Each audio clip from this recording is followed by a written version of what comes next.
Hello and welcome to 250 fucking episodes of this shit. Yeah, it's our 250th episode, spectacular. Yeah, very special. Yeah, we took weeks, nay, months to plan this very specific episode.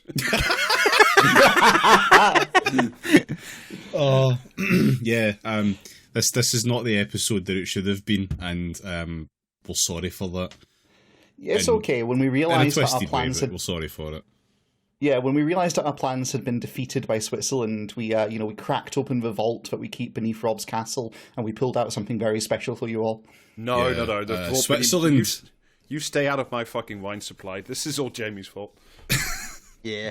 Switzerland doesn't want you to know about Linda LaPlante's killer net, and that's why we're not doing that. Yeah, so you'll have to wait for the 500th episode now to find out about that.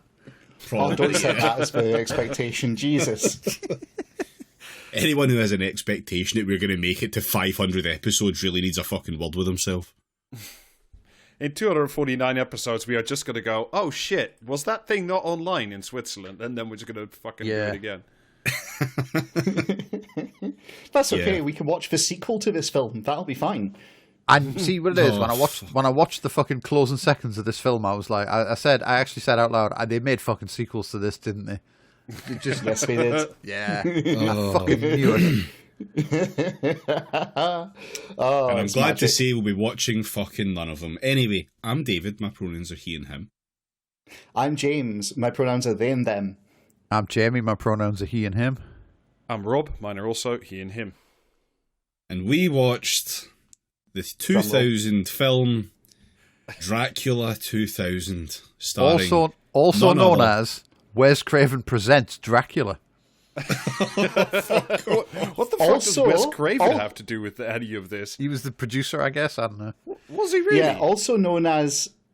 he was. Also known as Dracula 2001 internationally. I wonder why.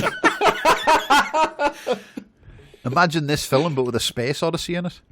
Yeah, I just fully hoping that folk are tricked into thinking it's a Kubrick joint. Yeah, is the sequel like Dracula in the Time Tunnel, or is it like?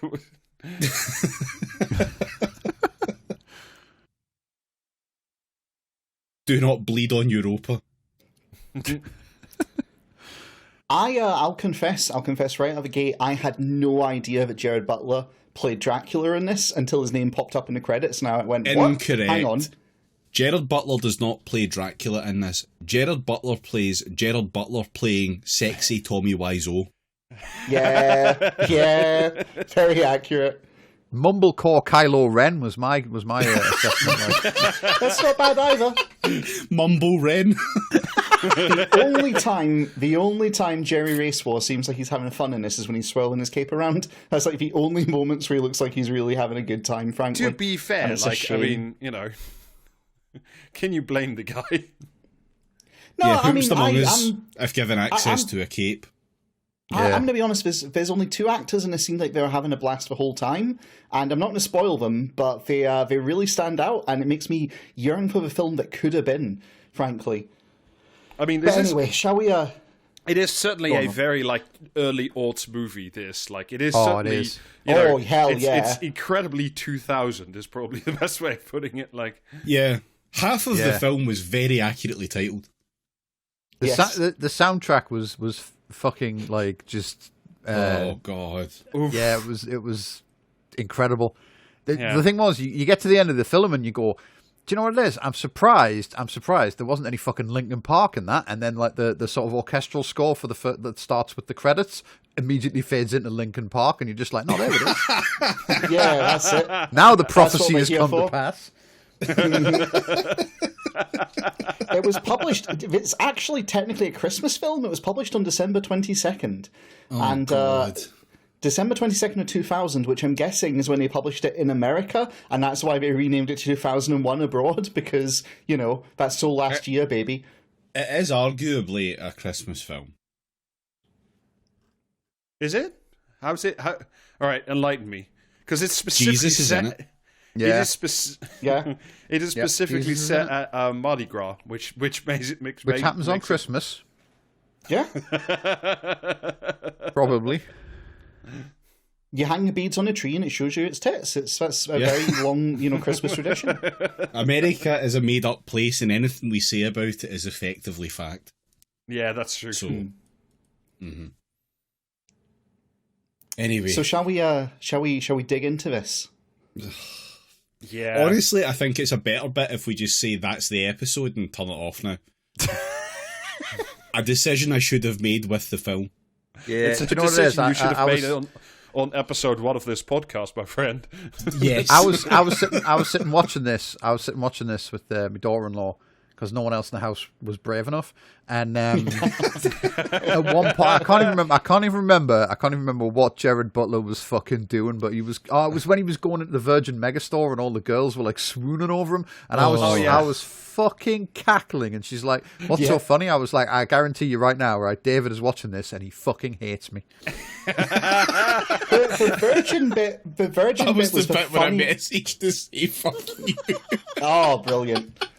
The funniest bit is like the Virgin product placement had so much potential, and they just fucking it's just Virgin. There you go. We'll just leave it in the background. Don't worry about it. No, honestly, it was better as a boring implied joke, but like after the second time I seen it, I just get mad because I remembered Richard Branson. All right, fucking let's do this. So, the film starts in London. With the what appears to be some kind of like it starts on a boat. It starts on the last voyage of the Demeter. It starts literally as the Bram Stoker book does with the boat. Yep, fair enough. One difference though is that there's strange symbols written on the sails. We'll come back to that much later. And also the soundtrack is like very dead. Yeah, and the soundtrack is like peak Lawrence of Arabia for some fucking reason. Yeah. Like, so this is the opposite of a desert. Like, do you know what I mean? But it's like, no, we looked through the stock music archive and we found one labeled pyramids.mp3. We'll just go with that. And a boat is the opposite of a pyramid, I would say. Well, we get that for the credits, which are in the most 2000 trying to be a vampire font. I think I've seen in some time as well. It's pretty. Yeah, it's the Comic Sans vampire. It does feel like that. It's a very particular. Just go look up the poster for it. You'll see exactly what we're talking about. The Comic Sans vampire is Colin Robinson from What We Do in the Shadows.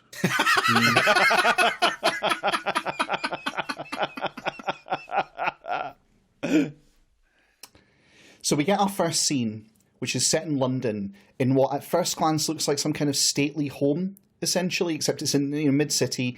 And you find out it's like appears to be an art dealer's home. It starts coming through, but very quickly you establish that no, it's the home of Matthew Van Helsing. Subtlety. Yeah. Who owns an antique shop built over the site of Carfax Abbey in London. It's 2000, if you couldn't tell from the title. And or 2001 if you're in Italy. Yeah, exactly.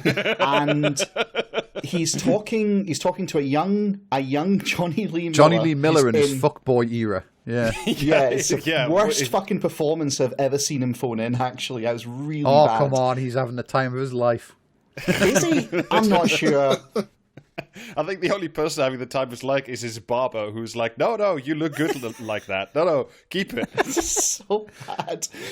His haircut is very implausible. Anyway, so Johnny Lee Miller has found some kind of crossbow, and he's giving it to Matthew Van Helsing, who we establish pretty quickly is a descendant of Abraham Van Helsing.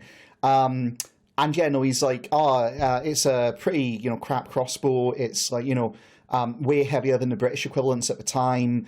And, Van Helsing pipes up and says, well, that's because it wasn't designed to shoot arrows. It was designed to shoot metal. And he's like, what do you mean? He's like, doesn't matter. There's also like something written on it, which, is mistranslated by Johnny Lee Miller.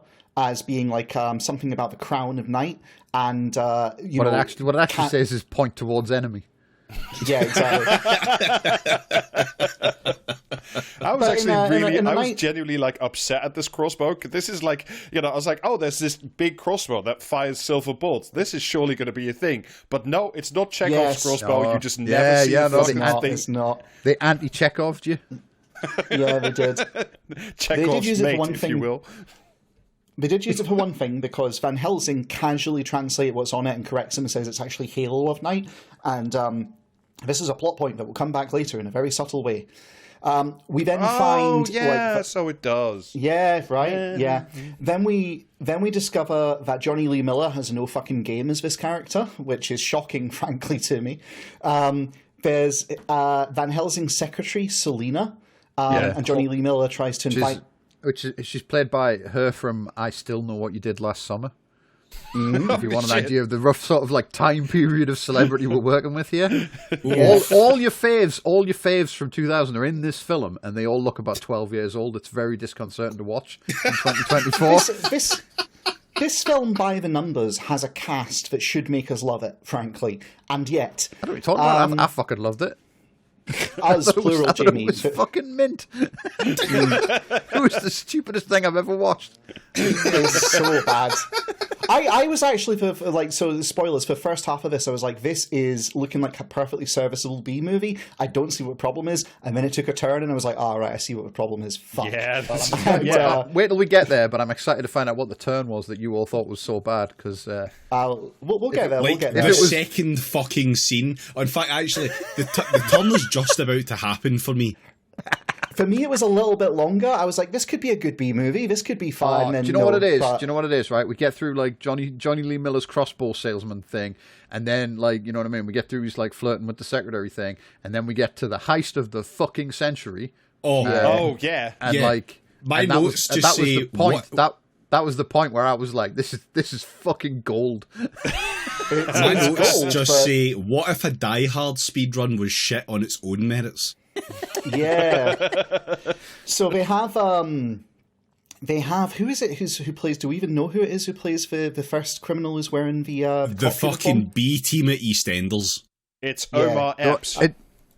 The one that turns up dressed as a cop is Sean Patrick Thomas. I recognise the name, but that's it. Yeah, I can't think where I know him from. Apparently, according to IMDb, he was in For All Mankind.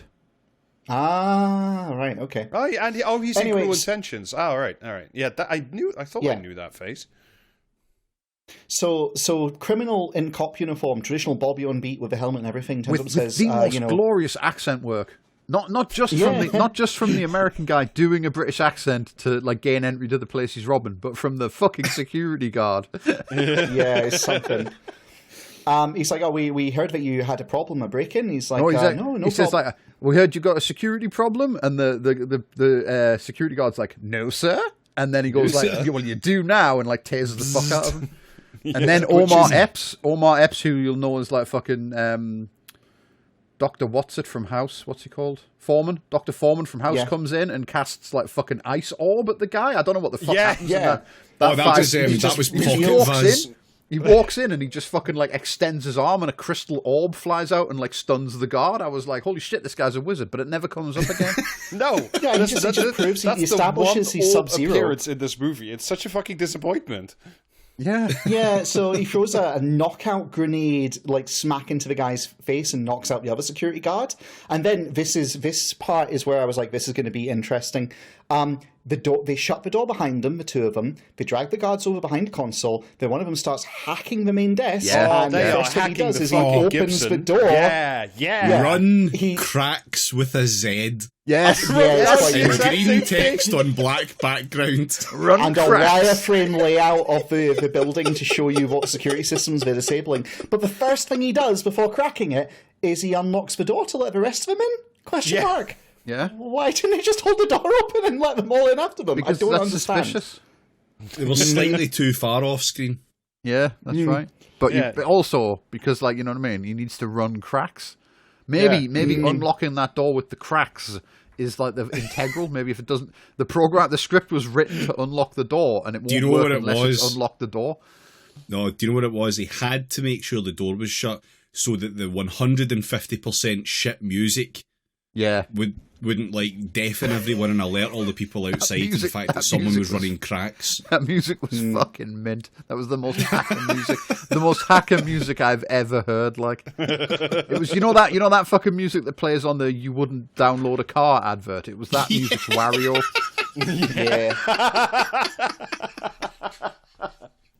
So, they crack open the main vault, which reveals it's the ruins of the Abbey. They don't just open the door to the main vault. They do it with like a fake eye and a fake like plastic handprint. Oh, actually, It's so good because he's like Omar Epps has got his hand on the scanner and it's like fingerprint accepted, and he like lifts his hand up and peels off a fake Van Helsing palm that he's got stuck to him, and then it goes like fucking stand by for like some other what's the second thing he does? Audio. It's audio, and a guy comes in with a fucking like tape recording of like fucking Matthew Van Helsing, and then like it goes stand by for fucking retinal scan, and he holds up a fucking eyeball. And it cuts to like inside the retinal scanner, and then this was one of the more fun shots in the film. film. Cuts to the vault door, like as if the fucking like pistons on the vault door were like lines on an iris, and like it's like I was like, that's going to be the most artistic fucking moment in the entire film. I was playing Control. Yeah, I can see it. So they and then the film got terrible again.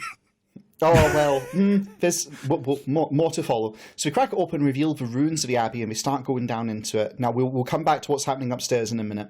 They go down into it, and they find lots of skulls of, deceased human beings, but they've got some strange fangs on their face. With nasty pointy teeth, yes. Yeah, just foreshadowing again. And they start going, what the fuck is this? All the stuff that's down here is, like, old shit. And none of this is particularly valuable. And one of them like breaks the skull that he was looking at and like stamps on it, and he's like really angry, etc. Yeah, meanwhile, the secretary turns up, and it's revealed that like she was in on it. She's the inside man on the heist because she's like fucking in a relationship with Dr. Foreman. Yeah. Also, the actress was like a little bit too famous to only be in that scene. So I'm like, I think you're going to be a bad person. Oh, that's like that's this fucking film's like. Do you know what I mean? Because the same thing happens with like 7 of 9 later on. Yeah. Like, I have comments about the casting choices in this, and about how frankly Jerry Ryan was wasted. She's totally wasted in this film. She's one of the two. Her and Omar Epps are the only two I think are having fun all the way through. And Jerry Ryan has way more charisma, frankly. Well, we'll get to it. I don't want to spoil it. So I hope she was wasted, because it's the only way I would have enjoyed my time working on this fucking film. I think she was stone cold sober and loving it, frankly. So they get down and they discover there is another vault door. This one is closed with like a big crucifix style lock. And she's like, listen, that was clever. Yeah. And she's like, listen, there must be something valuable in here. Otherwise, why would he try and keep everyone out? Which is like, I'm digging this so far. This setup is not bad. So they freeze the padlock that's on the crucifix, break it, then remove the crucifix. They enter to discover a sealed coffin with lots of cross designs on it. Yeah. And they're like, what the fuck? And they start getting really rage because it's the worst. It's the worst coffin to try and trap a Dracula in forever as well, because it's got like a little fucking hole in the top where it can suck blood in from outside. This is one of my major criticisms of it, and we'll get to it in a minute. So as this is going on, upstairs, Van Helsing, which is Christopher Plummer, by the way, right, from Everything. Yeah. You know what I mean? Like, if you want to talk about people who are better than this. His performance was fine. Like his performance actually was better than the film deserved, I think. Playing Christopher Plummer, playing an old guy, somehow doing Dracula's like someone. They just got Christopher Plummer, and they went like, "Can you just spend? We're about to start recording. You've got 8 hours to watch every Hammer horror Dracula film you can, and then just do that." And he was like, "Okay." He pronounces it Dracula. Like, do you know what I mean? It's actually, like, shut the fuck up, mate. Okay, so, actually, I'm going to interject here and be really irritating. I appreciated the accent. Yes, I am. It's my brand at this point. That's the first time anyone's ever said that on this podcast. Normally we just get on with it. Just annoying. He actually did some Romanian accent work for that, and so it's not brilliant, but he made the effort, and he did it. Why would you Romanian?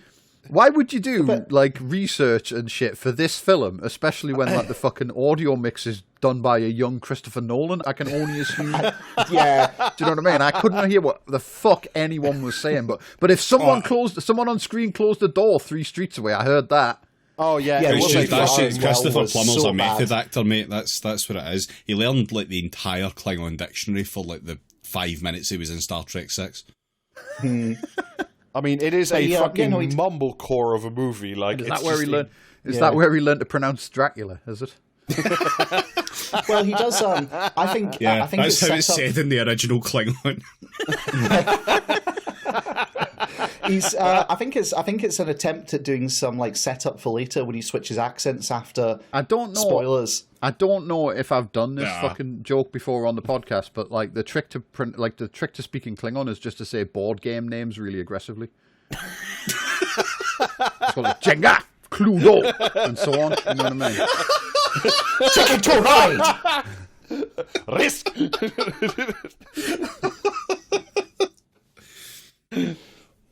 And of course, I'm experiencing beige. Right, can we please move on? Kaplunk. Yeah, okay. So upstairs, Van Helsing turns on an old-timey, gramophone style. Well, is it a gramophone because it's got a vinyl? Are we really going to debate whether it's a gramophone or a fucking like a sousaphone or whatever the fuck like another one? Yeah. Do you know Anyway, what I mean? so he turns that on. It's a rotary LP. He opens the secret compartment. He pulls out some leeches, which are full of heroin, and then he like drains the heroin out the leeches and shoots up. Yep. Yeah, and tosses a leech into the fire, and as he shoots up, he gets strange. Because of all the heroin in it. As he shoots up, he gets strange red irises appear in his eyes, and there's signs of him doing this frequently, and like strange black veins on his arm and puncture wounds. Ooh, yeah. Anyway, down in the basement, they're like, "This is bullshit," and then our assistant who's in on it is like, "No, he must have something valuable in here," and so right, okay, get this thing open. They played this like maybe at one point the script was that she fucking knew about the Dracula and wanted That's to like what I kept thinking. It was like, surely she must know. It definitely felt like she was in on it, and then like you know what I mean. Because then the thieves have like this magnificent discussion where 2 of them are like, look, there's just skulls in here and bullshit, and let's get the fuck out of here because obviously this whole thing's a bust. And then the other guy says, no, obviously, really rich people. If you want to protect something, you don't put it in, why put it in a safe when you can put it in a coffin? It's like why put it? What you do to like secrete your valuables is hide it in a Hammer horror set, and then all the thieves will be like, what the fuck am I doing down here? Which, admittedly, not the worst idea I've ever heard. So they then go to visit the it. bank of E250. They go to try and open the coffin. They get frustrated. They say, "Hey, there's a seam here." They give it a push. The coffin falls off the little kind of plinth it's on. Yeah, the guy pushes it off and like falls over the thing, and a big spikes come down from the ceiling. Big thing of spikes. Yeah, they do a Hammer House. It's some proper David Blaine shit. Do you know what I mean? Like. Yeah, so like the entrance, suddenly this spiked trap swings down to block the entrance. And kills another expendable guy. Yeah. And then spikes come down from directly above the coffin and spear another one. And both of those, I actually double-checked this, both of those are allusions to original Hammer House of Horror deaths. So that's like, okay, so I see they were having fun with that. You've just said killed another expendable guy, but I'm just thinking how much this film could have been improved if Jason Statham was in it. Oh, yeah. I would love to see this film, but with Jason Statham as Dracula. Yes. No, you got it wrong way around. No, I haven't. The Dracula Keeper. No, Jason Statham as Dracula. I don't know. Let's not do that. This out the film, so like it would be an improvement nonetheless. This film as Muppets Dracula 2000, and the only human actor is Jason Statham as Dracula. That wouldn't be too bad. So important detail, as these guys die bloodily, their blood splatters on the coffin, and we see a scene of the blood being sucked into the coffin through one of the little crucifixes on its lid. And at this point, I'm going, Dracula's just in there with a bendy straw, like. Yeah. Well, I'm sitting there going, here we go. He's been fed blood. This is how he busts out the coffin that they're struggling to get open. And as this is going down, they're also going, oh, we need an escape, and so they blow up a wall in the place. I'm like, great. So they've made an escape. The big like fucking the big David Blaine like fucking Houdini trap going off and killing the guy rang an alarm upstairs, so Christopher Plummer gets out his oldest shittest antique flintlock and puts like one silver stake in it and then goes down all the stairs. But he does do the thing which if I ever like win the lottery or this podcast finally makes some real fucking money, always want to have is presses the hidden switch and then all the things turn around and it's a big gun cabinet. I just want that for myself. Yeah. I'm very jealous yours would of be that. Full of like expensive cheeses or something. Yeah, exactly. Yeah. How basic would that be? Like, it just looks like, my desk, but then I press the hidden button and it's just full of cheese. That'd be fucking awesome. I would like to subscribe to this newsletter. Subscribe to the pod and we'll get photos of it if it ever happens. No. At this point... You take pictures of your house, motherfucker. So, as this is all going down, they blow a hole in the wall, and then they're about to leave, and Omar Epps and the secretary, what's the Jennifer character name? Can anyone remember? Selena. That was the name of the character. Yeah. She. They're like, no, we've got to take the coffin. They're like, screw the 2000s ass name. Yeah. Yeah. They're like, screw the coffin. She pulls a gun and says, no, we're taking the fucking coffin. Right? And I'm thinking, great. So while they're arguing, this is where Dracula busts out. And no, not at all. Fool. They just leave with the coffin. He has to get to America somehow. What's he going to do? Go through the airport and buy a pyramid bar? A fucking card with a peanut on for his like estranged like fucking daughter or whatever the fuck she's meant to be. No, she's a strange blood daughter. I'm getting ahead of the plot here, aren't I? Yeah, you are. Where is his soil? Yeah. Oh, it's in the coffin, I think. This is never addressed. It's in the coffin. I mean, this film takes liberties with like the Dracula myth, as we will get to towards the finale. No, it's absolutely a perfect retelling. So Van Helsing Stan makes it down Brokel's to the Dracula. Van Bram Helsing makes it Stoker's down. Dracula. Dracula the wee Bram Stoker. So Van Helsing makes it down and does the, oh god, he's out kind of, I'm too late kind of scene, and we cut away. So what unfolds in parallel? In fact, no, hang on, we get a flash thing, don't we, with Mary? Yeah, at this point, actually, sure? before we leave Christopher Plummer in the basement, there is a really good bit where, like, he presses the button, so, like, one of the trap doors open, which has, like, impaled one of the thieves, and as the door is lifting, like, the corpse just stays on the spikes, and it just looks really funny. He comes through, and then he sort of, like, looks back at the dangling arm. It's like, yeah. You can tell he's just thinking about that's going to cost a fortune to get rid of. So we get a cutaway. There is a young woman named Mary is having bad dreams about Totally Not Dracula. And we get what is possibly the worst ADR in cinema over the next scene in a bit. Oh, God, where we establish she lives with her housemate, and I don't know what happened to the original recording of their lines. Come the fuck... I'm sorry, I have never seen a more... These people are lesbians film shot in my fucking life. Genuinely, and we just ignored it from then on. No, no, I'm sorry. That is what that was. That is absolutely what that was, and it was a disservice to the film that they didn't even think maybe there's something there. I think whoever filmed that can only envision women in that way. Possibly, but I don't get that particular read on it for a few different reasons, including the way Mary's room is done up, and well, Mary's room more interesting is done up like fucking, an IKEA house that you go to with like an Airbnb or something. What I will say though is like that's just, you know what I mean. It's like you would look at that and think like these people are lesbians, but that is just the way like second-rate fucking directors shot women in the shot young women in the 2000s. Yeah. I will also note that like one of the producers' names that came up at the start was that fucking sex offender guy. So, well, Everything has been answered. Yeah. So they do. What I was going to say is they have a bunch of like Catholic iconography in her room. She's wearing a crucifix, and she's shown to be a practicing Catholic in the film later. So I didn't get that vibe, but that's possibly famously. There's never been any gay Catholics. That's never happened. not practicing like that. They're fucking not. Fight. So I hate it when my dads fight over the lesbians all the time.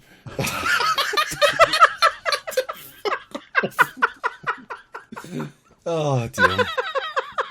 So we established that for a long time she's been having these dreams about a tall, dark, and handsome stranger, and that it's like mental health problems for her, and she's, it freaks her out, and her roommate is like, trying to downplay it and saying, hey, maybe if you had a man, you wouldn't be dreaming about a man, and all this kind of shit, and all of this is ADR'd so poorly. It's so bad. It's really awful. And the sound mixing somehow manages to be the biggest crime in a film with Gerard Butler in it. Yeah. Yeah. I had it up so loud I could hear like fucking, do you know what I mean? Every single fucking sound effect ever, and I still had to sit with like an antique ear trumpet tilted towards the screen to pick up dialogue. And as they're doing the walk around, you discover, it's Mardi Gras in New Orleans, daytime. It's like, yeah, cool, awesome, there we go. We cut back, and there's two parallel plots. Which one? I think it's the plane first, and then it's the shot of back at Van Helsing's place. The point is, like, they're on like the shittest cargo plane in the world. It's like, it's got private jet seats at the front, and then a fucking big door that like seals off the creepy fucking like vacuum area at the back, and they just got the coffin in there and nothing else. Well, in the back you have the little machinery compartment for like put yourself. But like, in the back. How is the coffin not sliding around? What did they magnetize it to the floor or something? It's just... But yeah, the weight of sin holds it in place. Clearly, there's the two guys. There's the fella from Save the Last Dance or whatever it was we established he was in. Yeah. And who played who like disguised himself as a cop at the start, and they're fucking like they're technician / explosives expert / the sex criminal from That 70s Show is trying to get into the coffin. So they leave him to get into it, and then the most annoying thing happens again. The film does the cardinal sin of repeating itself. He cuts himself, and blood falls on the top of the coffin. And as he's too distracted by that, and like fucking Dracula's in there, like through the lid. You know what I mean? Now, the crepuscular crazy straw. Now, as he's sat with his back to the coffin, mist then starts floating out of the coffin. The same place the blood mist went effects in. are so good. I was like, wow, that's real mist. It's so misty. It's really awful. No dry ice for these guys. We're doing it all with computer. CGI. Get me the guy who did Sphere. Yeah. Now, here's the thing, right? From the mist pouring out, he discovers that, oh, hang on, I can move this cross bit on the top, and it gets the thing open. You just suddenly think, oh, there's mist coming out of that, I'll twist it. Famously, what you do when mist comes out of a thing, you go, I'll just twist that. This is what I mean by this film was a couple of rewrites away from being okay, because if it cut the blood being sucked in the first scene pointlessly, and then just had him cut his hand, the blood drop on it, and then it be drained in eerily, that would let him go, hang on, there's a gap here, and then maybe that would be a better way to figure out how to open the fucking coffin, perhaps. This is the point where the film becomes a horror film, and that enough of the cast have reached critical mass of stupid. Yeah. Mm-hmm. And from this point on, it's only fucking hard downhill because of stupid decisions. Yeah. But anyway, he manages to get the coffin open, and there's like there's a guy in there wearing like a fucking big medieval helmet covered in leeches. Yeah. And he accidentally flicks a leech into his own eye, which is just fucking incredible. I was like, he's trying to scrape the leech off with a chisel. Because he's like, there's still juice in this guy, and he's like flicking the leech off so he can get some of the juice. I don't know. Yeah, I was just like, oh wait, we're doing Baldur's Gate 3. They're worshipping the absolute in this coffin. Nerd. But yeah, he flicks the leech into his own eye, and then has a big scene of trying to pull the leech out of off his eyelid. Like, it's Fucking, do you know what I mean? And it's totally done fucking pointless scene. It's done as like super dramatic, like, oh no, he's got a leech on his eyelid, and I'm like, okay, is that fatal? Is it? Do you know, like, and then he gets the leech off and he steps on it, and then he's like fucking around in the coffin. He takes like a big crucifix out of like Dracula's hands, and then like Dracula fucking wakes up. Like the guy looks away or something, and Dracula like fucking the front of the big helmet, like the big helmet he's wearing, like swings open, and he like fucking. That was good. Like, why is he wearing? He's obviously wearing that helmet as like some sort of, because all of this has been set up as a defense. There were the big spikes that fell, and then there was a spike on the door, and then there was the metal coffin with a cross on it. It was obviously made of silver, and then he was like shackled within it, and then the last line of fucking defense is a helmet that covers his face. And it's the one thing that Dracula has to do is think about it, and it opens like a fucking door revealing a prize.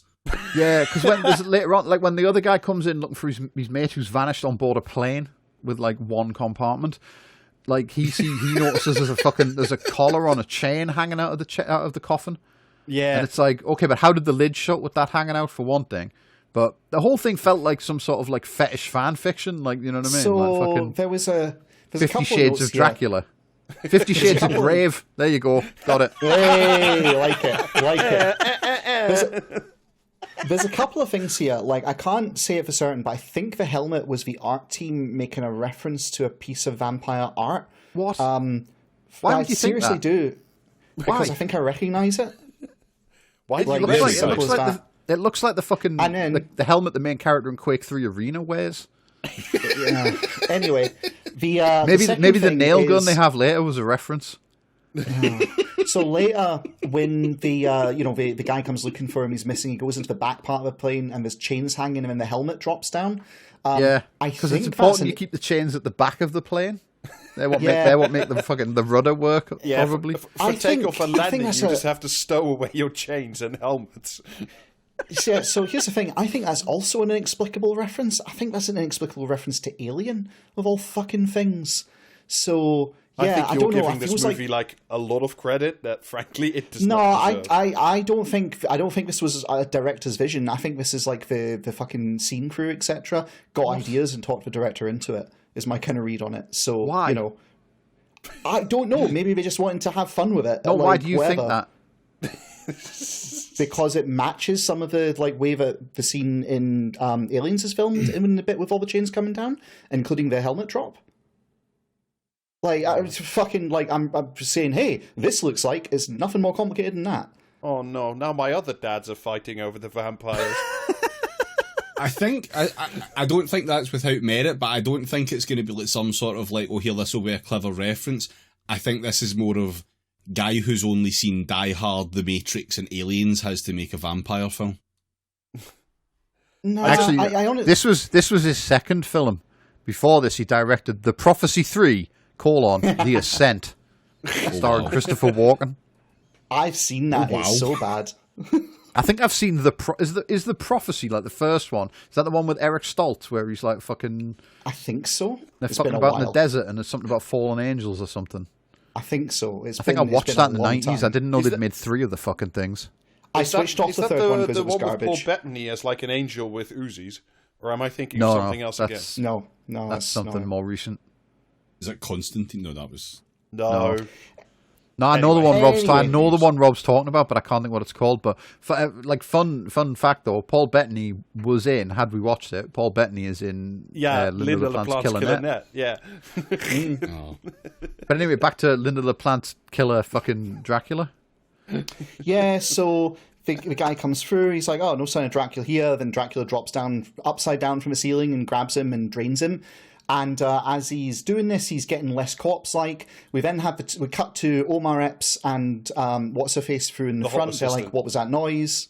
Yeah, Dracula kicks the fucking door in, and as he walks forward, he's like de-aging, and they're getting the budget out of the CGI, like having fun with it.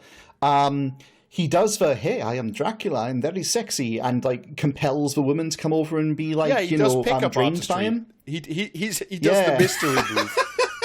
he's the mentalist of pickup artists, basically. Yeah. So he starts biting her. Omar Epps like freaks the fuck out, as you would do. Grabs a gun, shoots Dracula. Dracula like is bleeding from the bullet holes, but reaches down and just pulls out the bullets. And like, you know, there's it's so weird. It's like the bullets of like it's weird because he's bleeding, but also like that effect when he pulls the bullet off, it looks like it just stuck to him. Pancaked, yeah. I almost like there's a anyway look though. on his face. Linda LaPlante, like, having just googled Gerard Butler's stance on Scottish independence, Linda LaPlante's killing that. Nah. So, I swear to God, would you please stop still... wasting episode titles?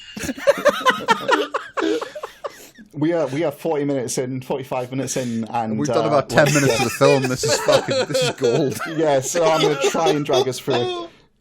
So episode 250, it'll be 250 minutes. The thing is, honestly, I thought like he was going to say like wrong metal or make a reference to it just being lead or whatever, but no. Did he even say anything? No, he just whispers the whole fucking time. Yeah. And, I don't think he had a line until like his fourth scene or something. He was incredibly mute for a lot of the film, and then when the first time he did speak, I didn't hear him because I was breathing. Do you know what I mean? It's so bad. Having to do like Zen meditations to lower my heart rate so I can pick up his fucking dialogue. You know what I mean? Gerard Butler should be seen and not held. What's great is Omar Epps is like hamming it up, and he's trying he's doing his level best to chew the scenery, and he's doing the whole "you can't be real, this can't be all this kind of shit." He shoots a hole in the side of a plane. It starts depressurizing. A beam of sunlight comes through from the hole, and Dracula stops rather than walk through the sunlight. And there's a glimmer of a cool idea in there for a minute. Yeah, it's like if you just shoot more holes in the plane, then Dracula can't get at you. Yeah, there's actually like a cool idea. Like if you shot a few holes, the sunlight holds him back. Like, you know, this film suggests that in the 100 or so years he was alive by drinking leech juice. Like, you know what I mean? Trying to figure out a way to fucking like kill like Dracula forever. Van Helsing, never occurred to Van Helsing to just leave him in the garden. Do you know what I mean? Or like, you know, even if he can't be killed by sunlight, still use sunlight to keep him in prison, certainly. But use your vast wealth that you've accumulated by being alive for 100 years. To like, you know what I mean? Get like fucking someone to fire him into a rocket, and then he stasis problem. Yeah, just put him in polar orbit. You're sorted. Yeah, that'd be the Dracula 2001. I'd really like to see, Jamie, frankly. But Dracula must go to Europa to escape the sun. So the plane flies into clouds, the sun disappears, Dracula supposedly appears to fly into clouds. Dracula summons a fucking unnatural, unholy storm, yeah. Did he? I didn't catch that. Because he's in the sunlight, and like, Omar Epps is looking all smug about, I've figured out how to fucking keep this guy at bay, and then like fucking Dracula just like looks all fucking like tense, and then there's like red clouds billowing in from nowhere. It's like fucking Ghostbusters shit. Yeah. All right, Zool has arrived to pull Gerard Butler out of the fucking fire. Yeah, okay. So Dracula he does geoengineering. He's the only one. Yeah. What I want to know though is why Omar Epps didn't use his ice magic to try and defend himself against Dracula. Why did he cast Orb? Did he only have a scroll that one time? Didn't long rest. Oh, that's it, yeah. They got straight on the fucking plane. Yeah. So must be a bard if he's only got one fucking spell slot. Do you know what I mean? Yeah. So we cut away, bring enough Davian cheese. the pilot is the last one seen alive. We cut away. Meanwhile, Van Helsing has got his apprentice being played by Johnny Lee Miller, whose name is Simon. They're having Van Helsing is tooling the fuck up in the the room with the fake, the hidden cheese wall. And he's explaining to Johnny Lee Miller that he's got to go somewhere. No, don't call the police. Listen, some of my collection was shall we say stolen. Yeah, so don't call the police. I'm just going. And he takes his passport, and Johnny Lee Miller sees this, and he you cannot explain my vintage heroin leeches to the cops. It's too impossible. Yeah.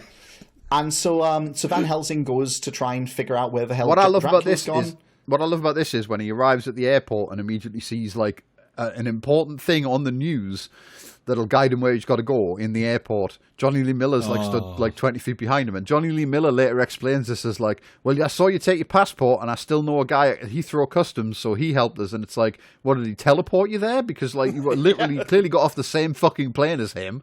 Do you know what I mean? Like, the guy works in customs. Did he ship you his fucking freight? It's also like, I figured this out. Transport Johnny Lee Miller in the soil of the place of his birth. I figured out that Van Helsing knew where to go because he figured out where Dracula would be going because of what Dracula's interested in, and then narrowed it down a little bit from the news story. But it's clunky storytelling. And what Dracula's is how Johnny Lee Miller got there at the same time. Do you know what I mean? If it's like if his guy at Heathrow told him where like Van Helsing went and then he followed him, why is he in the airport at the exact same fucking time? Maybe he just like rattled to the tarmac, jumped into a plane, pointed to Christopher Plum's plane and said, "Follow that plane." It was before 9/11, so things were much less strict back then. Anyway.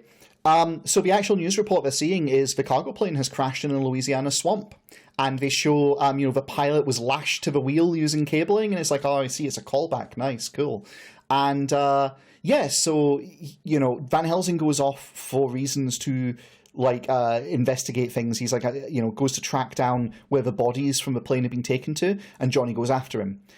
Have we skipped the scene where Dracula is like casually sniffing Mary? Like, just like some real pickup artist shit again. I think that's now, actually, Rob. We cut to Mary, and Mary's having, like, visions of Dracula. Well, she has a bunch of visions when media sponsorship.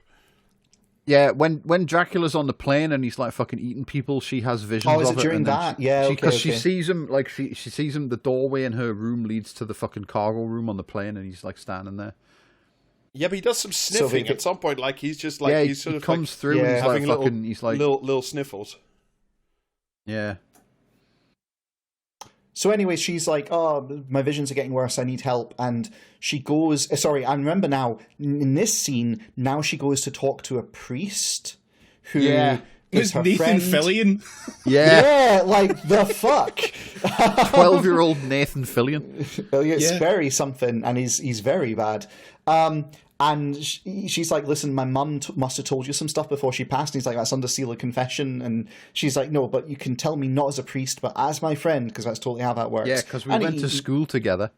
Yeah, and I think this is the last time that character appears in the film, doesn't he? No, he comes back a bunch of times. But like, turns into Dracula at one point. But like, how did she go to school with him? Because it established later on that, like, you know what I mean? Like, she's only not seen her dad for like the last 12 years or something because maybe he moved over with them. It's very strange. Yeah. Went to Scotland and then went to New Orleans, as you do. No, Scotland and then Canada and then New Orleans. So presumably, I apologise to the, Presumably, he went to school in London for some reason with her, and then like fucking went to New Orleans. And so reverse engineering. That explains his accent. Yeah. Reverse engineering this. They could have moved to be where the priest is because he's one of the few who knows about like what she's running from, and they've clearly got the faith thing trying to protect like Mary and stuff. So there's like a better film could write around that, but this film doesn't. On it is the Pope. Yeah, we didn't watch a better film though. Do you reckon the Pope knows? A better film wasn't available in Switzerland. So we now get to like the bit where I'm like, hell yeah, here we go. A news reporter is doing a report from outside the scene of where the plane crashed, and it's Jerry Ryan, and she's like talking to camera, and the sun's going down, and I'm just going to say it right now. Jerry Ryan is really great in this, and I'm very disappointed that we don't get Jerry Ryan in a better vampire film, frankly. Because she's clearly having fun. She's clearly enjoying her role in this film, and she's wasted. She should have been the lead thing we'll get to in a minute. So Dracula pops up out of the swamp, and it's actually kind of interestingly shot because it shows you through the camera, as she's given the report, and then suddenly she goes stiff and like a cut appears on her neck, and you're like, what the hell's that? And then the guy looks out the camera, and we now see Dracula standing next to her. Dracula doesn't show up in a camera, much like a reflection. Well, no, nice. Because it steals your soul. Yeah. So Dracula drops her and goes for the cameraman. The camera is filming the cameraman where it falls on the ground. She runs into the van and closes herself in, but then can see on the monitor. And then, this is one of the few bits in the film that's like really kind of cool and creative and interesting. She's looking at the monitor that's still rolling the camera and seeing the guy being like hoisted up in the air by nothing and like murdered. And it's like, that's cool. And then she sees the body being thrown, and then it thumps against the van, and then Dracula tears it open and puts the moves on her and negs her into taking his hand. And, I mean, I said there's literally no way she doesn't come back as like Dracula's like fucking goth GF later in the film. Comes back as one of the three brides of Dracula, and she's clearly having a whale of a time doing it, and she's so much better than the other two, frankly, at it. She really enjoys delivering her lines. She's like dead into it, and then they just like they bin her off in a really ridiculous fashion, frankly. So she gets stabbed with a wooden stake. How in a Dracula film? How is that ridiculous? Presumably, it's easier to be filmed as I expressly want you to be looking at these tits without Rick Berman about. Oh god! Because that's a whole fucking thing in that scene. Yeah, that's right. Yeah, she's asking the cameraman, "Are you getting the fucking? Can you see the plane? Can you see the fucking like sunset? Can you see the tits or something?" Yeah. It's kind of, I think the way it's kind of thrown together is quite well. She's clearly like in the role, and to answer your question, Jamie, the way she gets killed off, it's like almost disposable and unnecessary as it leads into like the final confrontation. I'm just like, oh, we need to kill this one off now. And I just wish, like, if it had been one of the other two, it would have been frankly better, because they can't act for shit compared to her. Like, they were so bad. Including the the last one excruciating scene is by far the worst. Like, So we cut from that to Van Helsing going into the, school or something that they're using as a morgue? Town hall. Town hall, yeah. That they're using as like a morgue for the bodies they've recovered and the coffin. And so he goes in tooled up and he's like ready to kill Dracula, opens the coffin, no sign of him. At this point, Johnny Lee Miller shows up and does his, I followed you, I got a friend in customs nonsense. And Is that not does Van Helsing not like fucking shoot the prick from that 70s show first? No, because what happens first is they open one of the bags, and the first woman to get attacked by Dracula, the assistant, Van Helsing's like secretary, is on the ground, and he's like going to stake her, and Johnny Lee Miller's like, "What the fuck are you doing? Like, you know, she's dead." Then she moves, and Van Helsing goes to like put her down, but Johnny Lee Miller kind of interferes, and he's already shot the guy from that 70s show. I'm sure that happens after she vanishes up onto the upper. He shoots him, and like he just like fucking slumps against the stage. Because I remember saying like, "Oh, we're not getting cool like Dracula's explode effects like in Blade, or he missed the heart." But then like he goes to stab her. Johnny Lee Miller like fucking stops him. She gets up and like disappears into the fucking attic. He gives Johnny Lee Miller the nail gun from Quake and says like fucking, do you know what I mean? Like, kill anything that moves. And then like he goes after her, and Johnny Lee Miller looks around and the corpse has disappeared from next to the fucking stage. Yeah, no, that is right. Okay. And so we have our first action scene where Johnny Lee Miller learns that vampires are real, actually. It's actually really boring. Johnny Lee Miller learns about capitalism in this scene. I'm sorry, it's not really boring. Like he grabs a crucifix when Omar Epps is about to bite him, and Omar Epps goes like, "Sorry, sport, I'm an atheist," and Johnny Lee Miller pops a big knife out of the fucking bottom of the crucifix and goes, "God loves you anyway," and stabs him in the eye. It's great. Yeah, he does. The problem with the film is that it does things like that, but not consistently. See, if it did that every single time, it would have been fucking great. But they keep letting down. Yeah, it's like I said, it's right on the border of being... It's so good, because like half of it is like just fucking, do you know what I mean? Like half of it is like Evil Dead 2, like that. And then the other half is, what if we made a serious point about the Dracula mythology? It's like... Yeah. It's you've got good B movies which are like, they're kind of naff but they're good on their own merits. Then you've got films which are so bad but they wrap around to being hilarious and fun again. Then there's that fucking void in between, and this is right on that like void of Drek versus B movie line, and it's so disappointing. It's so disappointing. I'm going to fight you for saying B movies are naff, by the way. B movies are fucking excellent. So anyway, we end up my vampire with... dads are fighting again. When did we become vampires? Like, this is... First we're arguing about lesbians, then we're arguing about vampires. Now we are vampires, Rob. Keep your mythology straight. It's plot. Anyway, there's lore. Yeah, there's lore. Someone update the podcast. Someone update the Bible stat.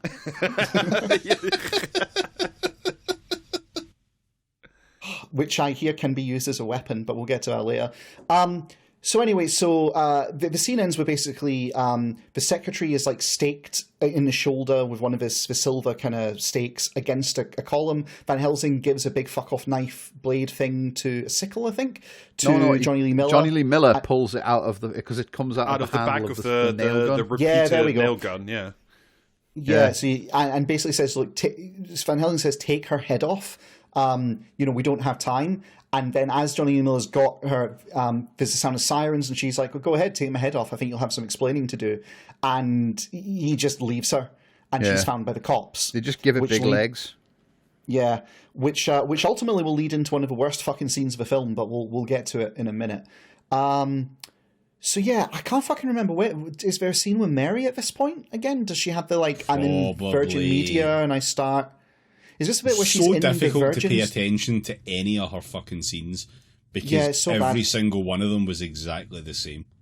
Yeah, I think she's in Virgin Media, which is where she works for a job, and she like has visions of Dracula and decides she's going to leave early, is what happens here.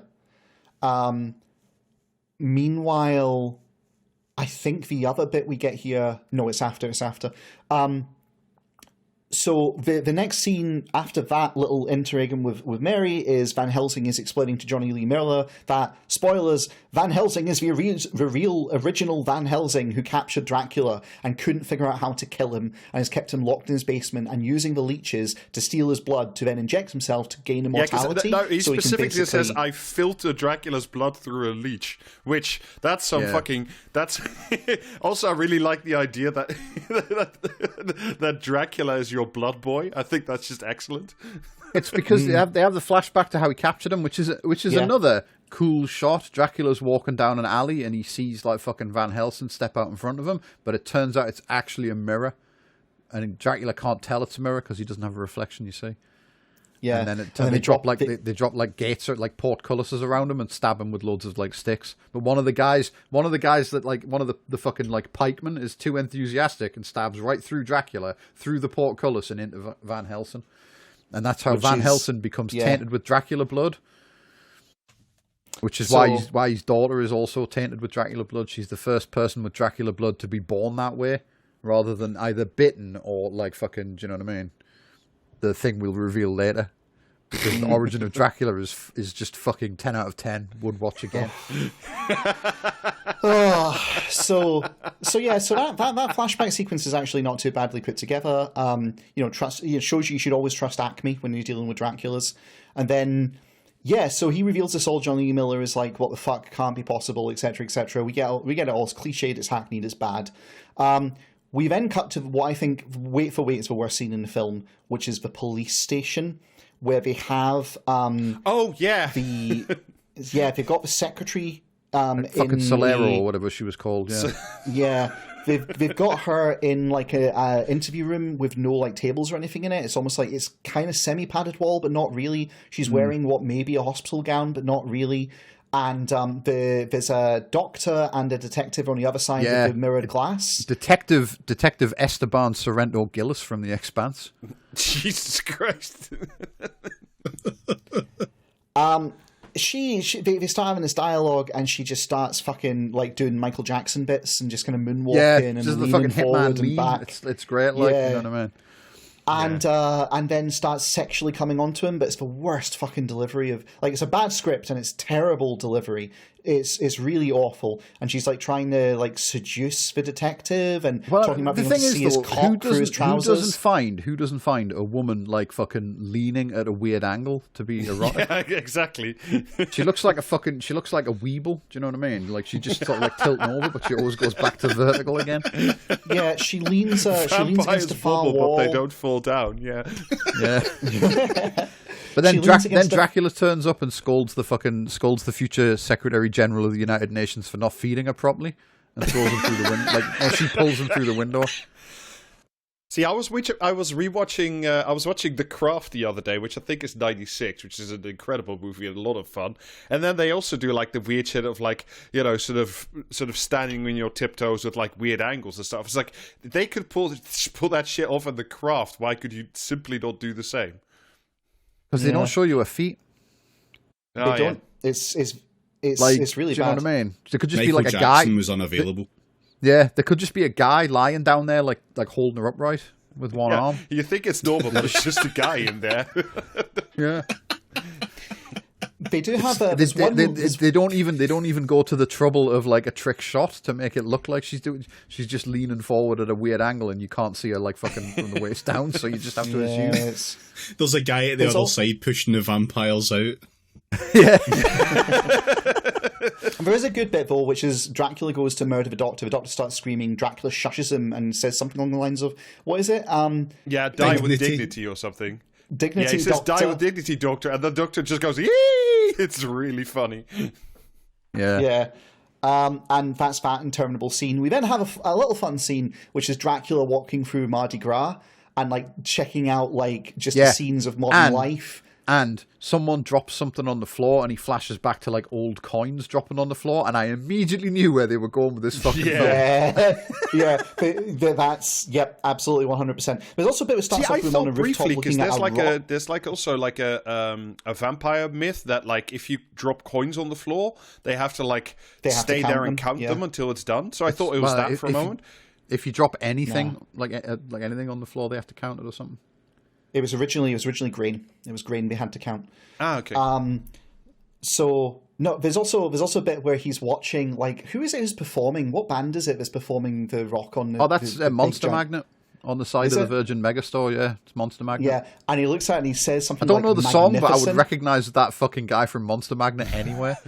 Sure, but he looks up and he says something. I think he says "magnificent" and just kind of walks off. And it's like, okay, cool. So Dracula likes the modern godless society. We get it. He's a fan of acid rock. Yeah, and he makes his way to the Virgin Megastore, Taylor Swift, which is full.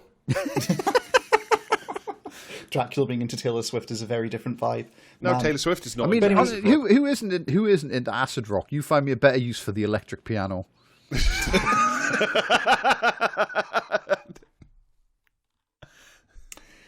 1 hour and 7 minutes in, he heads to the Virgin store, which is full of lovely young women who all immediately start eye fucking him the second he walks in. Not just the women; it's also the men. Like everybody, gets wet for Gerard Butler. Not me though. I'm built different. Yeah, and he recognizes. Yeah, this was the scene where I was like, "No, David's mad at me." I just knew. He recognizes Mary's roommate because she interrupted the vision before, and apparently that let Dracula see her, and so he does the hello, and puts the negs on her. Actually, that bit where like he can see the stuff that Mary can see when they're both like looking at each other through time and space. That was so weird because he does like I fucking said earlier, he does look like Kylo Ren. So that was like, it was weird that he was, you know what I mean? Did the fucking cross space communication thing in Last Jedi come from this film? Do you think if you have access to Rian Johnson, find out and write in. Do you think Rian Johnson looked at this and thought, I can do it better? Like, be fun. I mean, I looked at this and thought I could do this better. Well, we just need to conclusively prove that Rian Johnson has seen this, and we can establish he's a plagiarist. Awesome. It's fine. Actually, that also happened in. I'm pretty sure what happened in this was much closer to what happened in the 9th film, so we can easily accuse J.J. Abrams of it. So the Dracula goes back with Mary's roommate, housemate, possible lesbian lover, if you believe these two, to Mary's house. They establish that Mary lives on the ground floor. Her housemate lives on the upper floor supposedly, and he's actually this was a nice little touch. He's like on the threshold and she says, "Oh, she's not home," and he turns to leave because he can't enter a house without being invited. But she's got the hots for him, so just invites him in, and you see him sort of smile as he turns around. They don't establish that he walks into every other building in the fucking film without being invited. He doesn't walk into private residences, to be fair, and it's part of the established Dracula mythos. So I'm going to give him credit here. Is it private?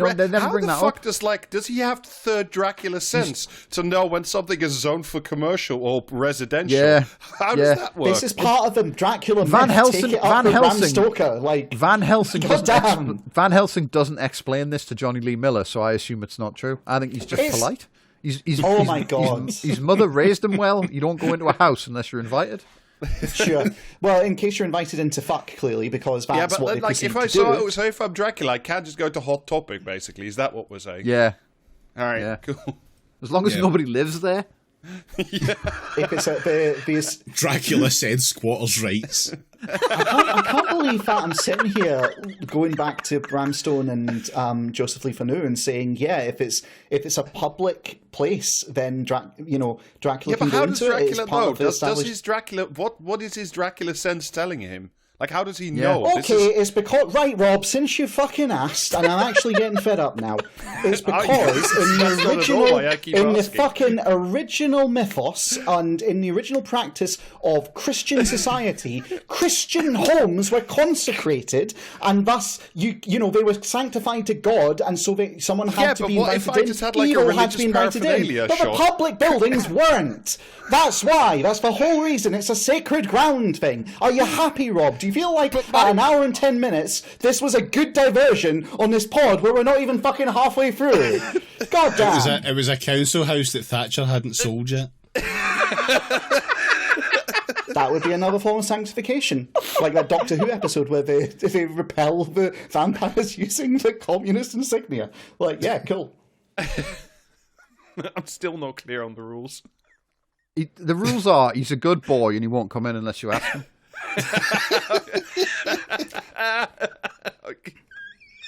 Anyway, where were we? He hadn't been fed a stage direction yet. That's why he didn't come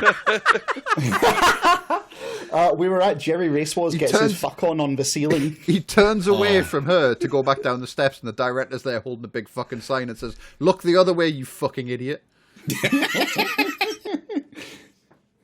Do you think the sex scene, do you think Tommy Wiseau's seen that? And if so, how raging was he?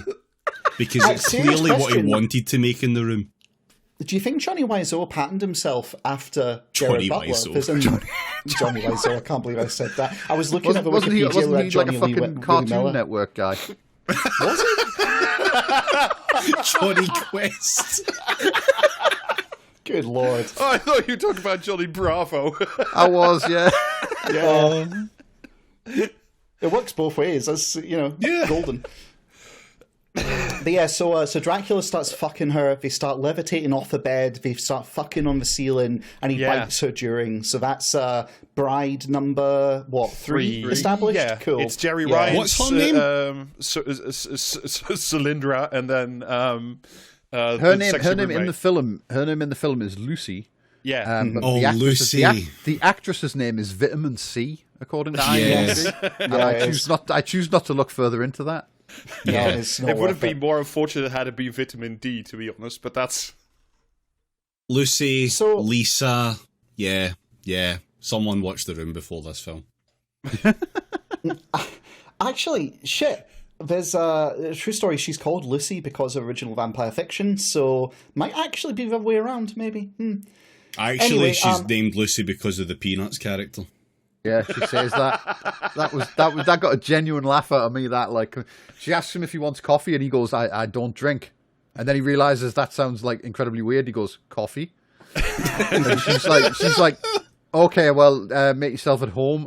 And she goes upstairs, and then he's suddenly He's suddenly like right behind her. He just sort of like fucking rotates into shot. It's great. It's an incredible. She calls down. I didn't catch your name, and then he just appears behind her. He just rotates into shot. Like he's just, you know what I mean? Like, and he just like fucking whoop into the shot, and he goes like, he's like, I have so many names, but we're all much more complicated than our names. And she's like, I was named after the Peanuts character. It's fucking absolutely perfect.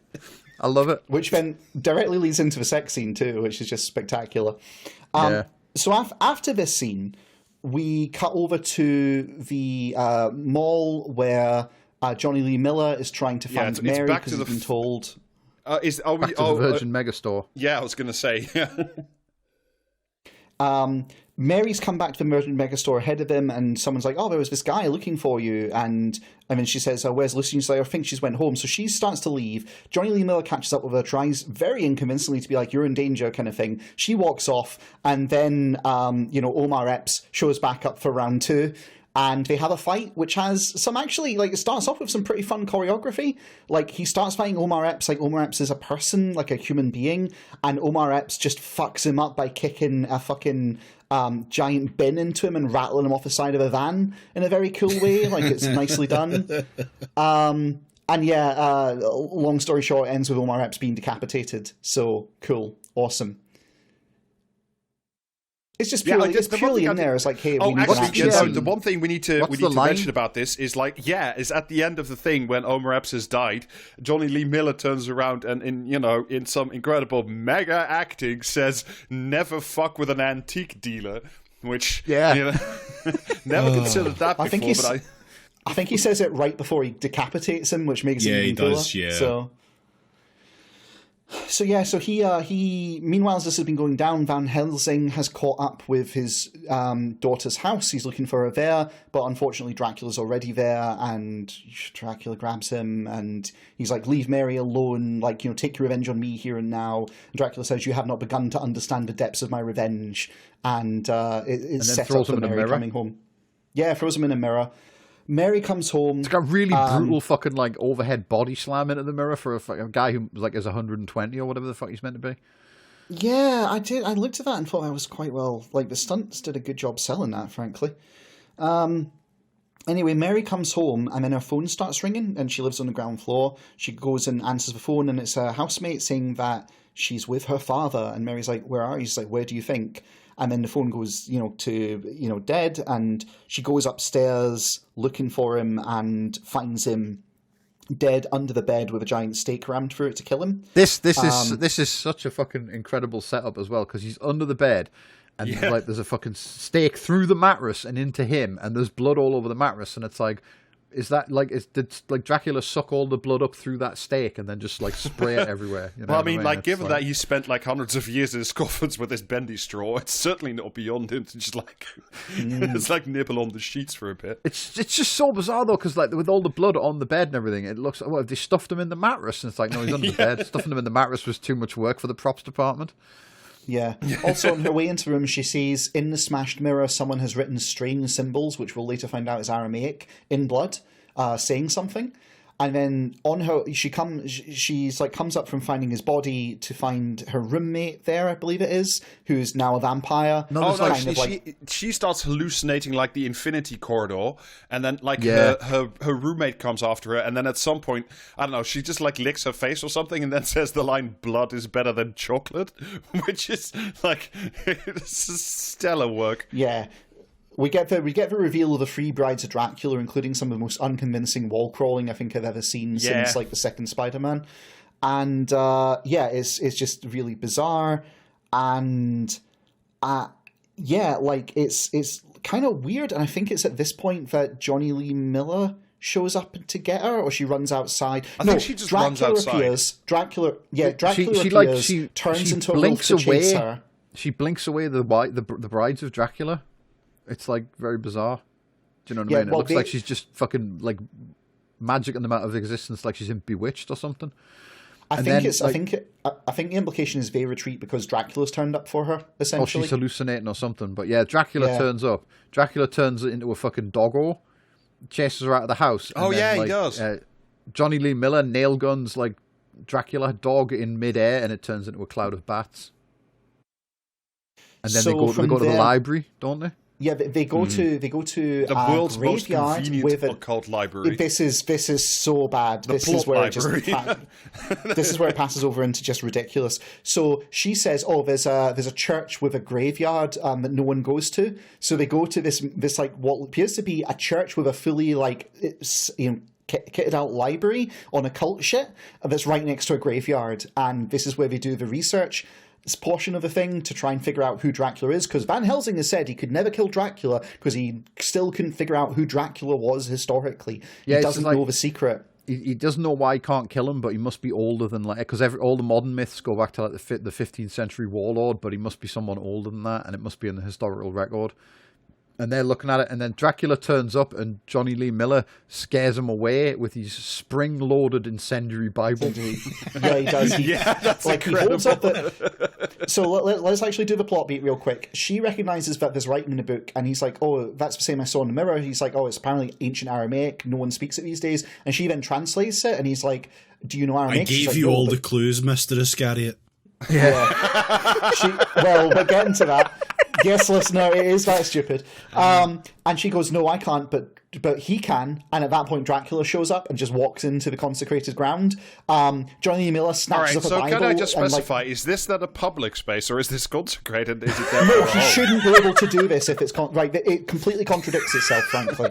So, well, you see my confusion, and then you get angry with me. You know, this is... I am saying that the movie's use of it in this bit doesn't fit with any of the rest of the vampire. Maybe they didn't consecrate the library. Maybe they only had they had a limited number of consecration potions or whatever the fuck you use, and they didn't do the library. They were like, no one ever fucking goes in there anyway. Like it's like XCOM. You forget to build like the consecration station. Yeah. You must construct more tabernacles. Anyway.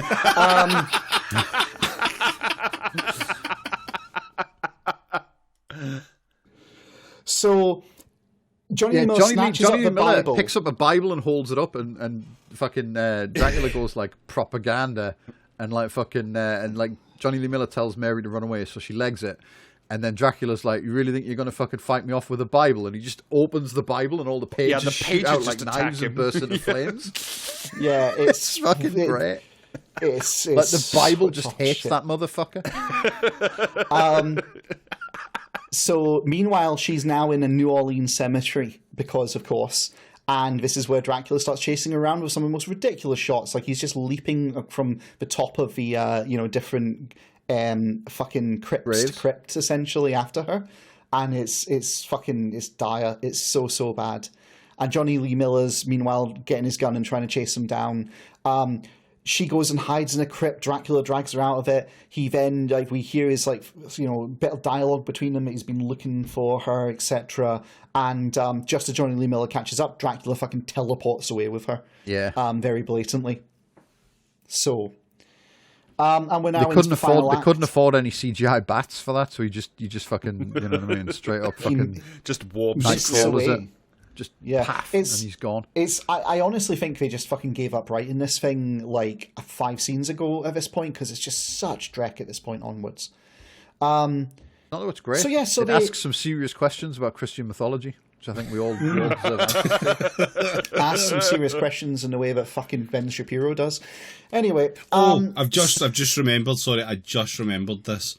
But the bit where he goes into the house, and she's talking about the fucking decoration of it, and the way that he spits out the word Catholic just because he's from Paisley is very funny.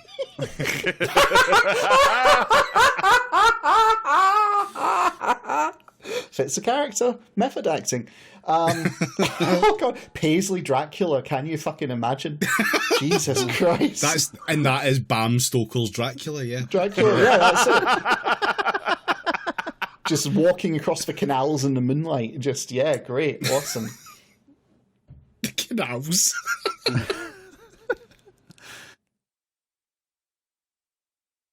So, We then get to Johnny Lee Miller walking through the full crowds of New Orleans. There's all the show us your tits, etc., but it's off screen, so you don't see anything. But he does see one of the brides of Dracula, like, drinking blood from a woman in the only, like, actual proper, like, lesbian shot in the entire film. It's like, okay, great, cool, really on board with what vampire fiction's all about. And the brides are like leading him through the crowd towards what appears to be like some kind of church place? Question mark with a giant but Jesus, this time, like illuminated the cross brides on the of roof? Dracula, like one of them is just like sort of leaning properly on a cross, also at an odd angle. And it's just like, okay, so this time the cross doesn't seem to affect anybody. I'm just checking. Yeah, no, it's the cross only affects Jared Butler because, like, you know what I mean. Except it doesn't. Except the entire climax of the film, it doesn't. It doesn't. It's so bad. Anyway. No, because fucking Captain Method Actor or whatever says earlier on, like, you know, the only thing that really affects him is like crosses, but only because he hates Jesus. He gets so mad, it doesn't hurt him. It just makes him like furious. It just gets really rage. Yeah. So why is he buried with a cross? Is the question. Like, if it only makes him mad and doesn't actually stop him in any way, why does he have a fucking cross? Like, just to make him mad? Just what, you know, what, like, you can't die just to annoy him? Buried angry about it? Maybe. Fucking, do you know what I mean? I think you're in there with the leeches and the fucking crash helmet and the fucking collar and, like, you know, and a big cross. Yeah, none of it actually kills him. It all just makes him kind of angry. It's just that fucking Christopher Plummer had a chip in his shoulder about Jesus or something, and he just assumes that Dracula does too. Yeah. Well, we get the exposition on the rooftop where Dracula turns Mary into a vampire. It's such a quality, like, church as well, because it's got a big fucking neon sign with a Jesus painted on it that looks like it should be on a fucking, like, on the waltzer at the fair. You know, it's that exact style of painting and there's a greenhouse.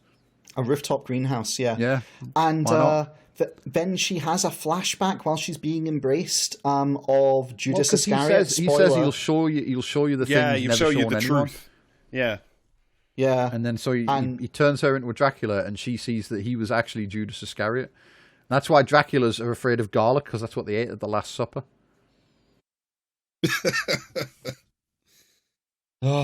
Would have been better than the lore we do get.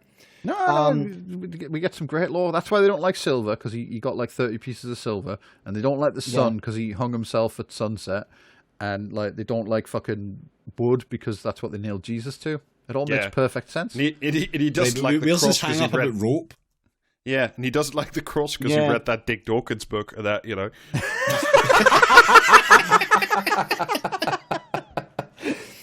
So anyway, so she sees that he was hanging, and then rather than being successfully like hanged, the rope broke and he fell and he came back to the world as a vampire. Yeah, because God doesn't want him. Yeah, essentially. And this leads to set up later where he says, I can't be killed, I can't die, and she says that's because you. What is it? He doesn't want me. No, he says he just says that. He says like I can't die. He doesn't want me. And she says because you've not asked or something in reply. Have you ever asked? Yeah, and he says like what forgiveness? Do you know what I mean? It's like. Anyway, so Johnny Lee Miller walks into where the three brides of Dracula are waiting for him, and the scene is they knock him out and take him to Dracula. But first he stabs 7 of 9 with half a crucifix. And just illuminates the single good bride of Dracula in this fucking thing. That's his one trick. Is like he threatens a vampire with a crucifix, and then when that doesn't work, he stabs them with it. Yeah, it's disappointing. It's his special much attack. Cooler. I honestly think Jerry Ryan was having a hell of a good time doing this. She was really selling it as like. She's only in it for about 4 minutes though, so. And yeah, she sells the shit out of every scene she's in. Maybe the reason like everyone else seems bored is because they were in it longer. Okay, that's fair.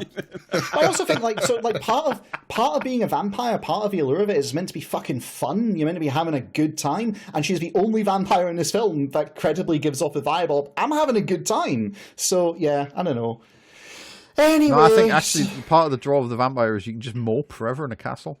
You know what I mean? Big you don't even need to be a Dracula to do that. To be fair, I'm well ahead of that game. But no, that's what kind of like fuck. That's why he's dressed like fucking. Do you know what I mean? Like I say, he looks like He's wearing the exact style of like fucking robe that like Keanu Reeves is wearing in the Matrix sequels. Yeah, he's just lost his wizard hat, but for the rest, he's dressed to perfection. He's just like stomping around the place like fucking, do you know what I mean? Listening to fucking Marilyn Manson or whatever the fuck's playing in the Virgin Megastore. So Mary's been turned into a vampire, and they're given, Do you actually? I've got a serious question about the take, this film's take on the vampire mythos. Do you think that Jared Butler's Dracula gets a free large soda at the movies if he says he's a vampire?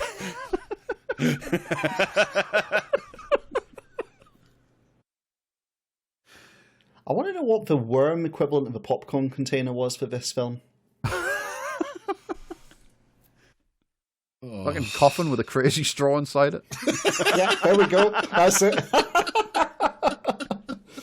So anyway, they give her Johnny Lee Miller to eat, and she fakes it out by smearing some blood on his neck, pretending to bite him. She bites her own lip. Yeah.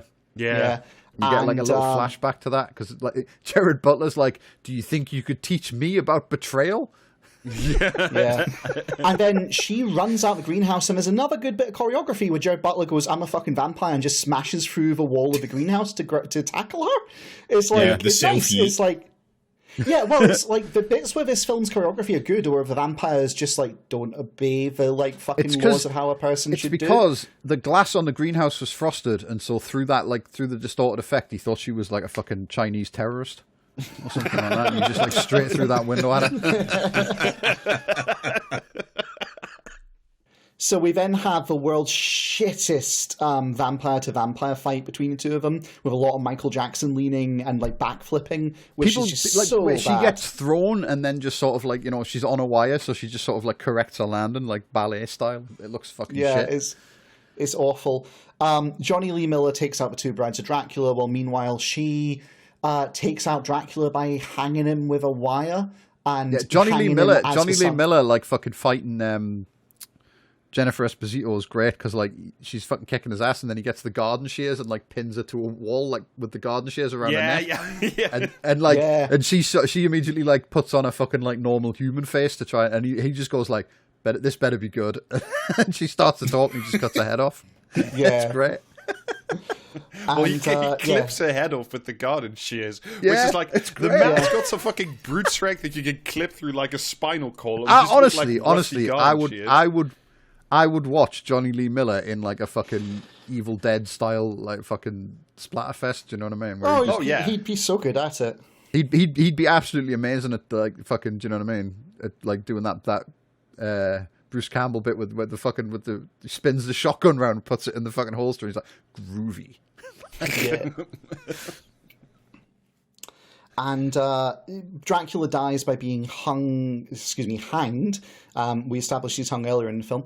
He's being hanged with a metal cable as the sun rises. Yeah. She falls off the fuck up the roof Jesus on the roof, like she hangs him from the Jesus. Like he's being like garroted while hanging from a cross. It's like with a symbolism. Big carnival Jesus painted on it.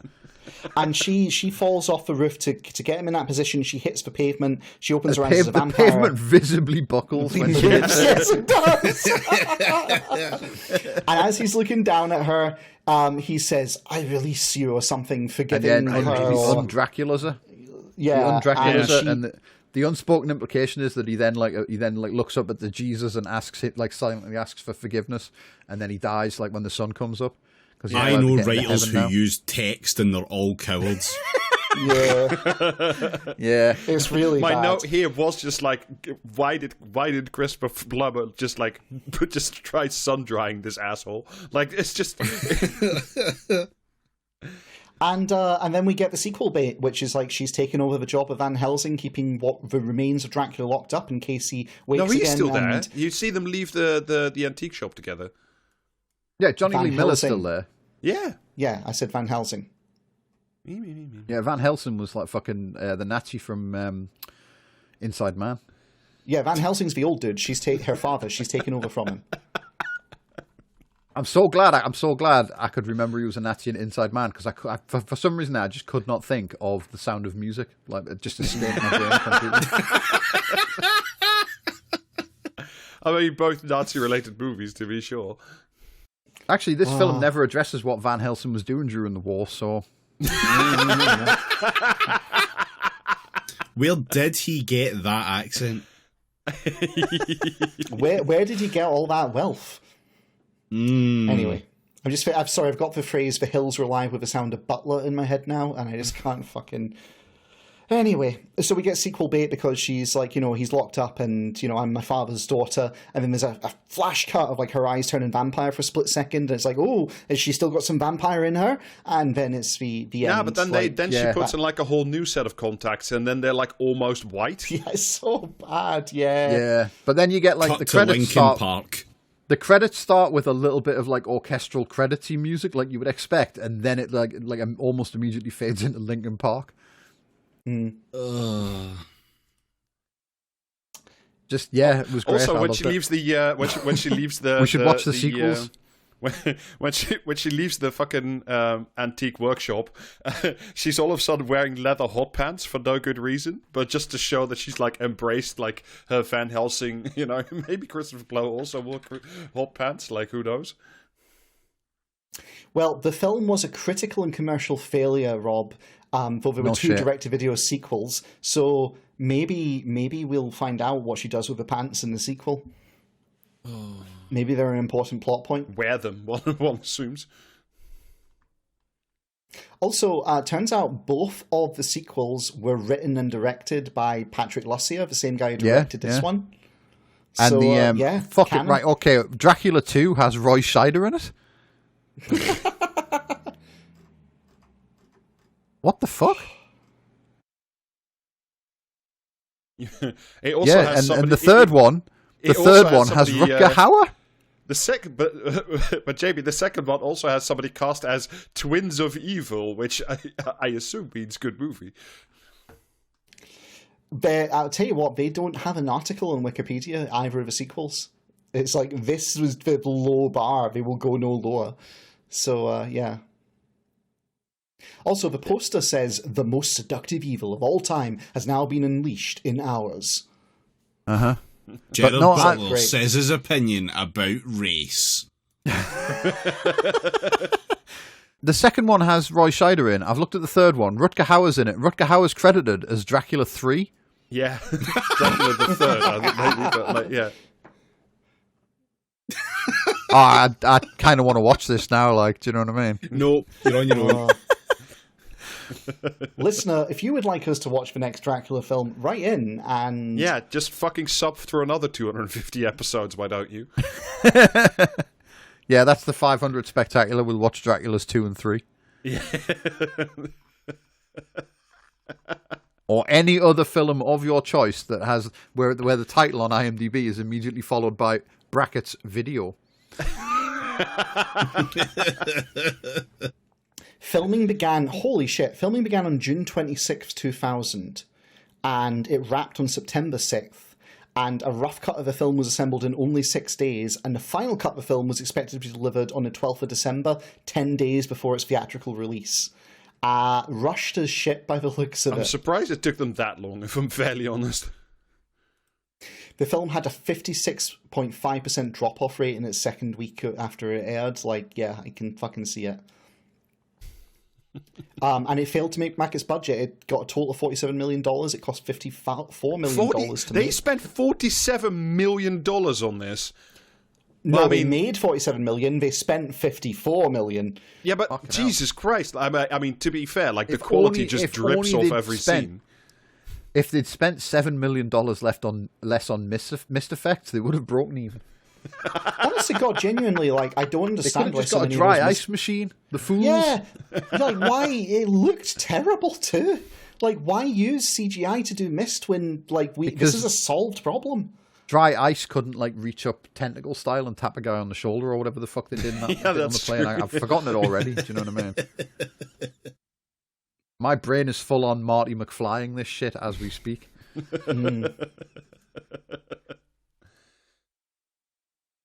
Anyway, this guy later went on to direct Drive Angry and one episode of Scream: the TV series. Oh, and one episode of The Purge. Jesus Christ! What the movies, or did they make that into a the TV series? show as well? No, the series. He's not good enough for the films. Like fucking hell. Okay. Oh, apparently, right. It looks like oh my god. Right. Okay. Having written under Lucia for Prophecy Previous Sin, this guy, Joel Sozian, I hope I'm saying his name right, was brought on board to flesh out the film. The filmmakers quickly drafted a screenplay by January 2000, which envisioned a smaller scale story than Weinstein had hoped for. Oh, God. And their initial pitch was rejected, but ended up being recycled for Dracula 2 Ascension.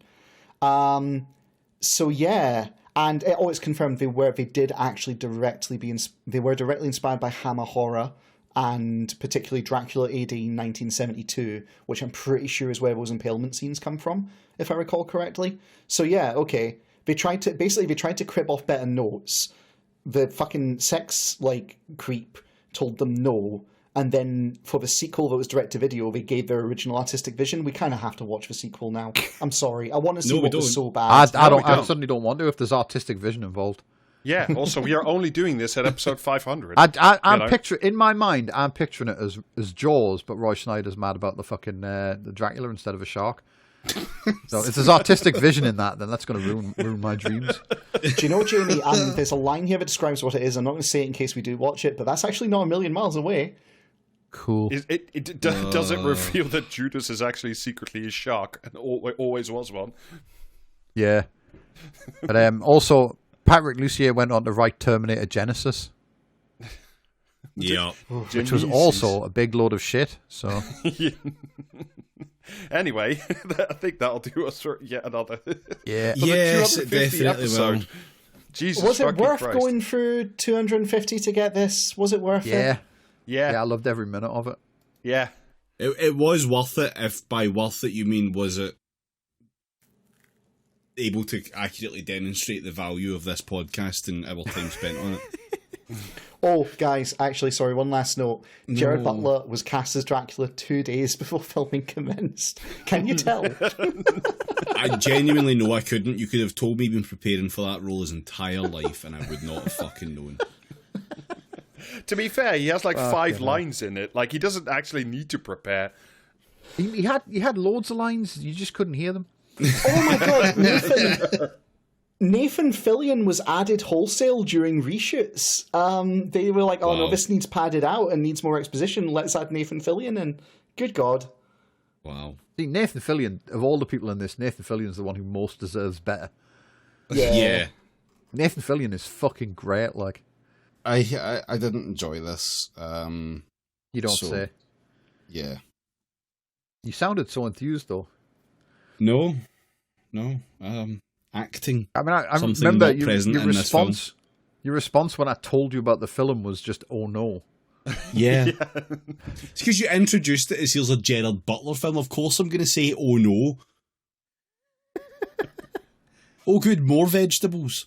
I think this is the best worst Gerard Butler film we watched so far. Yeah, it's quite low on the racism. I'll have to give it that. Yeah. Anyway, shall we just wrap this fucking thing up by now? Because we're just... Yeah. Thank you for listening. If you've listened to 250 of these now, then what the fuck's wrong with you? We're not responsible for whatever it is. Yeah, just merely consider a symptom, not a subscribing, cause. Doing a fucking celebratory subscription if you're still freely loading on us after almost 5 years of fucking content. Oh, actually, do you know what my the biggest disappointment for me was about this film was that when I looked it up on IMDb, Butler's credited as Conde Dracula, and I was like, Conde? Okay, and that never came up in the film. I assume it's Romanian for fucking count or something. It's Aramaic for count. I was expecting them to explain it in the film. Do you know what I mean? But it never came up. And I'm disappointed because I want to know what the fuck that was about.